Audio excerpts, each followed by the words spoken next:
නුවන් සරණයි සෑම දෙනාටම මොහොතක් හිතන්න පින්වතුනි. හුඟක් මේ පන්සල් වලට වෙලා තියෙන්නේ ගමේ ඉන්න දායක දායිකාවන් ගමේ විහාරාධිපති වෙන්න හදනවා. එතකොට උන්වහන්සේලාට පන්සල් එපා වෙලා පන්සල් යනවා. පන්සල් වල යනවා. ඒක තමයි හුඟක් පන්සල් වලට වෙලා තියෙන්නේ. වැහෙන්න හේතුව. ඒ වාගේම තමයි දැන් බලන්නකො YouTube channel වල Facebook වල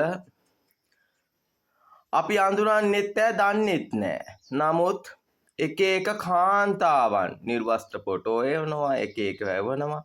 අඳුරන්නෙත් නැහැ දන්නෙත් නැහැ. එහෙම කරන්න එපා පින්වතුනි. මම විතරක් නෙමේ අපේ සම්බු ශාසනයේ අපි ස්වාමින් වහන්සේලා තරුණ ස්වාමින් වහන්සේලා නොමග යවන්න එපා. ඒ නිසා එවැනි කටයුතු කරන්න එපා. මං කාරුණික ඉල්ලීමක් කරන්නේ මේ කාන්තාවන්ගේ සැමෝම නෙමේ 100ට එකක් දෙකක් විතර ඉන්නවා මෙවැනි මහා නොහොඹිනා වැඩ කරන.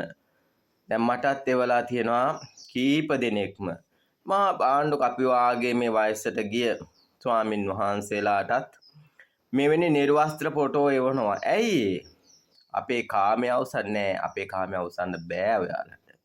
ඉතින් ඔයාලා කරගන්නේ මහා පෞකාරකමක් අකුසලයක්. පොඩ්ඩක් හිතන්න එවැනි දේවල් කවුරුවත් කරන්න එපා. සුහඳව කතා කරන්න, දහම් කරුණක් ඕනනම් අහගන්න. නමුත් තමන්ගේ ලිංගික අවශ්‍යතාවන් සඳහා අපිව ප්‍රයෝජනට ගන්න එපා. තමන්ගේ තියෙන පහත් හැඟීම් අපේ පිටින් යවන්න එපා. තේරුණාද ඔයාලට මං කියන දේ? මේක මේ සංඝ සමාජයට කරන මහා ඔයාලා හොඳම නැති වැඩක්. මොකද ඔයාලා විහිං ඔයාලා පව් පුරවා ගන්නවා. මේ 100ට එකක් දෙකක් තමයි මෙවැනි දේ කරන්නේ. මෙවැනි දේවල් කරන්න එපා. මින්මතුවට කාරුණික ඉල්ලීමක්.